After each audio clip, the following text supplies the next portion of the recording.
Mas Wowi ini sopo toh Mas? Jadi kalau ditanya siapa bosman gitu ya, saya adalah emang sengaja mengacurkan bangsa Indonesia. Jadi by all means Malaysia ini memang sedikit nakal. Mas Wowi, apa kabar? Baik, apa kabar Mas? Bosman yang sontolo yuk. Ini ngetop banget, tapi mungkin anak-anak muda nih khususnya yang penontonku ini mungkin pengen kenal sih. Mas Wowi ini sopo toh Mas? Saya itu singa tua yang luka. Kemudian daripada merusak, ya saya menulis. Kebetulan hobi saya adalah menulis dan saya adalah amateur writer kali ya. Amateur writer itu bukan karena komersial, tetapi karena setiap hari saya punya diary. Zaman dulu saya punya diary. Jadi sekarang sejak 2011 diary-nya saya pindahin ke Facebook. Cuman nama peristiwanya saya sadurkan supaya saya ada memori sedikit gitu ya. Nah saya heran kenapa buku harian saya dibaca orang, itu aja yang saya heran gitu. Jadi kalau tanya siapa bosman gitu ya, saya adalah amatur writer. Gokil, amatur writer tapi bisa memprediksi masa depan. By data, tapi always by data ya. Mas Wowi katanya pernah mewawancarai 400 teroris. Sebutin 5 tersangka teroris yang susah ketebak gitu. Jadi dari 2009 sampai 2013 saya memang aktif sekali di dalam membantu negara karena saya merasa terorisme itu adalah act of war, atau terorisme itu adalah tindakan perang yang terkecil. Jadi perang sel, dan dia menggunakan aksi teror atau menakut-nakuti. Tujuannya kalau di negara berkembang seperti Indonesia berbeda dengan sebuah aksi teror di negara maju seperti misalnya di Jepang itu. Kalau di sebuah negara maju, aksi teror dipakai untuk merubah kebijakan. Kalau di negara berkembang seperti di Indonesia adalah merubah pemerintahan. Jadi saya pikir ujung-ujungnya pasti memecah NKRI, dan darah merah kita langsung keluar kalau teroris ini arahnya merubah NKRI gitu ya. Know-how saya adalah bagaimana mengetahui pola pikir mereka kemana, patternnya. Ya saya interviewnya interview biasa, mereka bahkan tidak menyadari bahwa itu adalah bagian dari interview. Bukan sekedar bukan collect data, bahkan kita ada cara untuk bertanya. Yang menarik adalah seorang Malaysia, agen dari Inggris yang namanya Nurdin M. Top, emang sengaja mengacurkan bangsa Indonesia. Jadi by all means Malaysia ini memang sedikit nakal. Kita disusupi dengan Nurdin M. Top, dan dia punya kemampuan linguistik pattern yang sangat luar biasa. Beberapa kali dokumen saya menyaksikan, dia dalam kurang dari 5 menit bisa membuat orang teriak Toto Allahu Akbar dan berani jihad. Bener-bener cara pengerubah itunya, dan itu menggunakan dengan waking hypnosis, alias dia tidak mempengaruhi orang yang tutup mata tidur gitu ya, seperti yang di komersial itu. Dia nggak kayak uya-uya ya. Dan itu kelihatan masih rendah memang ilmunya yang menggunakan tidur itu sleeping hypnosis. Tapi waking hypnosis itu benar-benar sadar, mata terbuka, kesadaran penuh, dan dia menggunakan linguistik pattern yang sangat luar biasa. Polanya saya pelajari, saya bilang gila nih orang, 5 menit aja anak. Waktu itu saya lihat ada videonya di Cirebon, 2 anak, cewek 1, cowok 1 dipanggil ngomong tentang jihad, Toto Allahu Akbar, dan bersiap mati untuk doktrin yang ditaruh oleh Nurdin M. Top. Saya bisa bilang gila nih kalau didiemin gitu ya. Nah, tapi ya bersyukurnya bahwa dia udah selesai, chapter itu udah selesai, dan selama 5 tahun itu pengalaman menarik buat saya, berkontribusi sedikit. Bukan saya adalah bagian dari lembaga tertentu, tapi ini adalah berkontribusi sedikit bagaimana supaya terorisme yang mengatasnamakan agama, yang mau mecah belah NKRI sekarang bisa dikatakan sudah selesai. Tapi yang jelas yang menjadi pahlawan menurut saya adalah Pak Tito Karnavian, orang-orang yang di dunia kepolisian saat ini, yang dialah actionnya ya. Kalau saya kan cuma polanya atau patternnya atau mindsetnya saja yang saya pelajari. Mudah-mudahan menjawab apa sedikit. Yes, waduh, saya nanya saya yang merinding. Nah, Mas Wowi, pertanyaan ketiga kan, Mas Wowi pernah bilang nih, orang-orang harus paham cara dunia ini bekerja. Bisa nggak sih Pak di-share poin terpenting, minimal kita sebagai orang awam tuh harus ngerti apa sih maksudnya gitu, dunia ini bekerja tuh seperti apa gitu. How the world work, bahasa Inggris susah bener ya. How the world work. Gitu.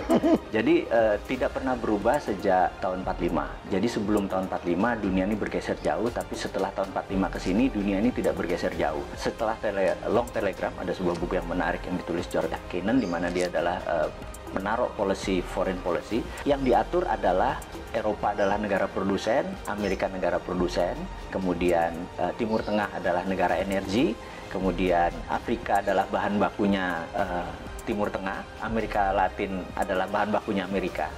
Kemudian Asia seperti Indonesia, Asia Tenggara, India, dan China adalah market. Kalau market itu tidak boleh miskin, tidak boleh kaya, gitu ya.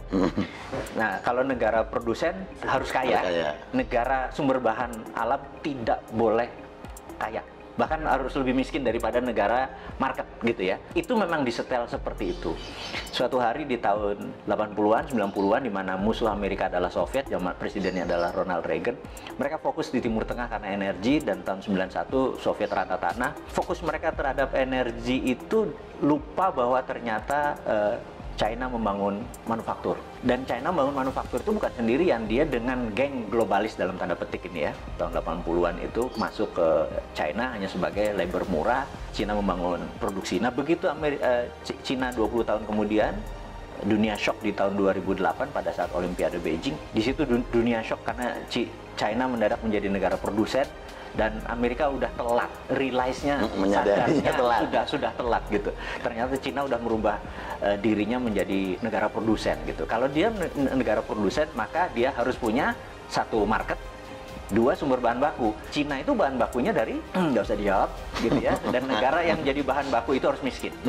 Nah, negara yang jadi pasarnya dia yaitu Amerika dan Eropa tidak boleh kaya, tidak boleh miskin. Itu disetel sama Cina sekarang. Jadi kalau pemerintah tidak paham how the work, bener nggak? Ya kayak sekarang ini kita kayak kikuk mau dagang apa salah semua, pertanian tidak bisa independen, pupuk aja impor dan lain sebagainya karena nggak ngerti gitu ya. Nah, kita coba mengingatkan bahwa kalau sebagai Anda pengelola negara tapi nggak ngerti how the work, ya seperti sekarang berantakan. Nah, ini kita buka makanya. Mas Wowi, ini kan kalau orang awam nih ngelihat propaganda di dunia ini kan ya bisa jadi hoax gitu ya. Sebenarnya propaganda itu rumornya tuh ada nggak sih yang kayaknya nggak mungkin gitu, tapi it's real gitu. Propaganda itu ilmu makrifat, ilmu tertinggi dari strategi mempengaruhi orang lain. Jadi yang paling rendah namanya agitasi. Agitasi itu adalah mengajak, provokasi, mengajak dan bergerak. Propaganda adalah changing mindset. Jadi ini semua bertahap. Mengajak dulu, mengajak dan bergerak, kemudian changing mindset. Propaganda itu bukan sekedar informasi satu aja, itu masih agitasi namanya. Propaganda itu changing mindset. Misalnya kita ingin Indonesia ini negaranya khilafah gitu. Ini contoh saja. Mereka punya cara melakukan agitasi, provokasi supaya nanti oh iya ya, kita harus merubah menjadi khilafah. Itu contoh propaganda, namanya changing mindset. Jadi kalau sepotong-sepotong nggak bisa dibilang itu propaganda. Jadi harus hati-hati, sepotong-sepotong ini bagian dari pasal-pasalnya ini. Counter propagandanya pun kita udah harus siap. Gitu, ada counter propaganda. Oh, ini bagian dari propaganda, bagian dari agitasi, bagian dari provokasi, bagian dari, kita harus ada counternya. Saat ini dunia intelijen harusnya punya divisi itu. Mudah-mudahan sadar. Karena sadar itu dalam artian karena ilmu ini bergeser terus, ilmu komunikasi massa ini bergeser terus. Dulu adalah menggunakan koran, dulu menggunakan TV, dulu menggunakan radio, sekarang menggunakan apapun. Jadi sekarang ini perangnya bukan battle ground, bukan perang ground, tapi battle space. Nah, kemampuan battle space kita ini, perang di udara tadi, bukan satelitnya, bukan sekedar internetnya, bukan sekedar sosmednya, tapi kontennya ini benar-benar tidak sesederhana yang seperti kita bayangkan. Nah, di sana dokter-dokter semua, iya kan, bukannya seseorang yang ilmu pengetahuan psikologinya nggak mateng gitu. Jadi saya pikir banyak yang harus kita pelajari. Jadi sekali lagi anak-anak muda yang di bawah 40 tahun yang saya bilang nanti 4 tahun lagi berkuasa itu, kesempatan Anda belajar. Karena yang tua-tua nggak mungkin belajar kan? Terlambat. Kalau sekarang yang lagi Mas Wowi dalemin, khususnya di Indonesia ini lagi ada propaganda apa sih?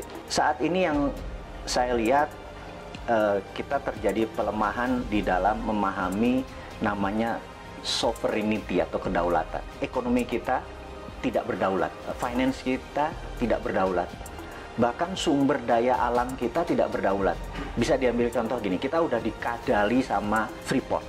Dikadali Freeport tuh gini, Grasberg itu adalah tambang tembaga. Kita cuma dapat koper konsentrat.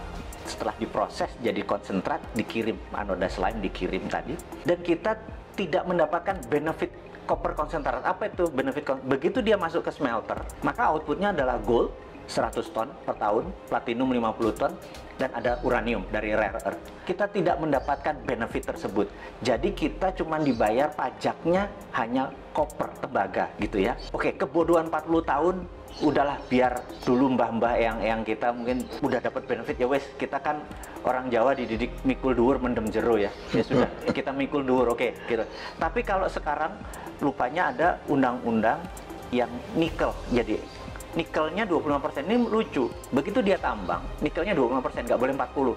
Karena kalau, maksudnya kemurnian nikelnya ya, 25. Yang kita harusnya adalah kemurnian nikelnya 99,9. Tapi kalau 99,9 maka banyak yang dibuang. Dia nggak mau, dia maunya 25% aja. Kenapa? Karena 25% itu ada dua benda yang dia incer.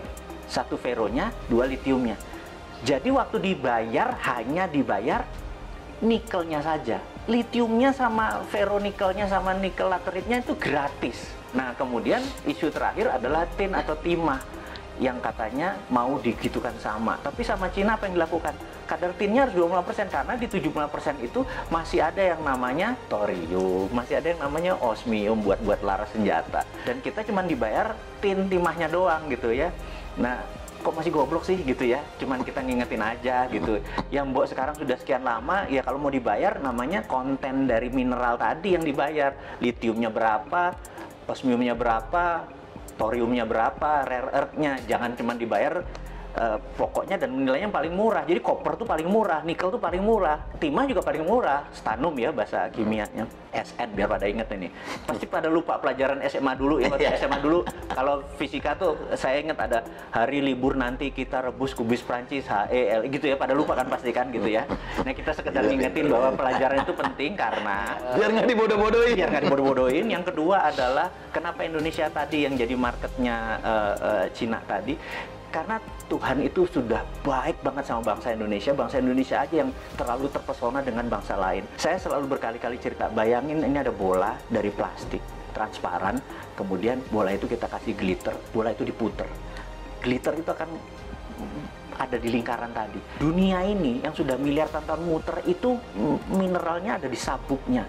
Karena itu Nusantara dengan hampir sekian panjang wilayah itu menghasilkan seluruh mineral itu. Jadi 130 unsur mineral yang ada di tabel periodik itu ada semua di Indonesia. Dari mulai rare earth, tanah jarang, segala macam. Dan ini adalah hanya ada di Indonesia loh, gitu. Kenapa kita masih terpesona sama bangsa lain? Ini aja digarap. Kalau kita mau berdaulat, kita buat aja namanya metal road gitu atau mineral road gitu ya. Dulu kan ada spice road misalnya gitu, jalan rempah ya, kita jalan mineral karena kita the only country yang punya itu semua di dunia ini. Itu yang membuat generasi nanti ya, yang 4 tahun lagi berkuasa tadi, ambil itunya Jo, gitu ya. Jangan lu pikirin yang tua-tua ini. Iya. Nah, Mas Bobi, coba Mas Bobi, ada nggak konspirasi yang paling serem dan berhasil sepanjang sejarah? Menurut saya adalah diambilnya emas Indonesia sebelum Pak Karno dikudeta, dan itu gerakannya cantik sekali sehingga depository emas kita lepas hampir 1000 ton gitu ya. Cakep sekali skenarionya dan itu bisa dibuktikan one of the best. Nah, ini kita ngomongin yang anget-anget nih. Kemarin nih kayaknya Pak Bos lagi marah-marah sama menterinya nih ya kan. Gimana Mas Bowi menanggapi statement Presiden kemarin yang kayaknya bakal ada reshuffle kabinet nih, gimana? Kalau saya lihat tujuannya Pak Presiden adalah mengingatkan, jadi early warning untuk semuanya bergerak. Tapi kalau kapabilitas dan kapasitasnya memang tidak ada, menurut saya dalam 2-3 bulan ke depan benar-benar diganti secara fisik. Saran saya, karena ini bukan biasa saja, ini udah extraordinary, jadi udah bukan extraordinary lagi, udah extraordinary karena economic at war. Di dalam economic at war itu hampir no law, nggak ada hukum. Hukumnya adalah survival of the nation, hukumnya. Jadi gimana bangsa ini supaya survive. Jadi jangan, survive-nya harus cara kayak gini, nah itu lagi normal. Sekarang nggak peduli cara, yang penting bangsa ini survive, intact, utuh, dan cepat. Yang diganti saran saya adalah semuanya. Semuanya, bedol desa ya? Bedol desa. Semuanya bongkar ya? Benar. Nah, kalau menurut Mas Bowi, 5 negara yang punya sistem pemerintahan paling oke. Saat ini menurut saya negara yang paling oke adalah Cina. Karena struktur Cina adalah single party, partainya satu, yaitu PKC, Partai Komunis Cina, dan di dunia ada 7 negara yang single party, salah satunya Meksiko. Jadi dengan adanya single party, mereka bisa orang yang menjadi pemimpin itu benar-benar orang yang memang bukan 5 tahunan, memang punya karir dari bawah ke atasnya baik. Jadi bukan komunisnya sekali lagi ya, yang itunya ya. Jangan salah persepsi ya. Kan? Karena yang single party country. Jadi saya berharap suatu hari Indonesia akan mengadopsi itu revolusi lagi, bener nggak? Sekarang kebanyakan ya. Sekarang terlalu banyak gitu ya. Karena 2-3 pun akan terus seperti Amerika, tapi seperti Meksiko kita tahu dia single party country. Itu saya usulkan one of the best solusi adalah single party country, di mana mereka mau yang menjadi abdi negara, mau jadi public servant, memang berkarir dari bawah gitu ya. Dan jadi antara country dengan party atau partai menjadi satu. Itu tadi baru Cina tuh. Ya pokoknya yang single party country ya. Kita googling bareng-bareng. Iya. Nah itu, makanya jangan apa-apa lengkap. Nah, ya benar. Teman-teman biar belajar ke Wikipedia, bener nggak? Bener. Nah, pertanyaan terakhir. 5 figur paling cocok sebagai pemimpin Indonesia versi Mas Wowi. Jadi satu yang di 2024 saya harapkan adalah satu muda. Anak-anak muda ya? Iya, muda kalau bisa milenial. Milenial artinya tidak lebih 44 tahun. Yang kedua adalah dia nasionalis, jadi bukan globalis. Ketiga dia harus religius, gitu ya. Terus dia percaya pada pluralisme, perbedaan, dan sangat toleran. Jadi ya, kalau ada di dalam satu figur, dia adalah figur yang paling cocok memimpin negara ini. Mantap. Mas Wowi, thank you banget waktunya, sukses. Pokoknya kita tunggu nanti ocehan-ocehan dari Mr. Bosman, ya kan, yang selalu kontroversi tapi menarik untuk diikuti. Sekali lagi thank you buat waktunya di Kui Entertainment. Thank you.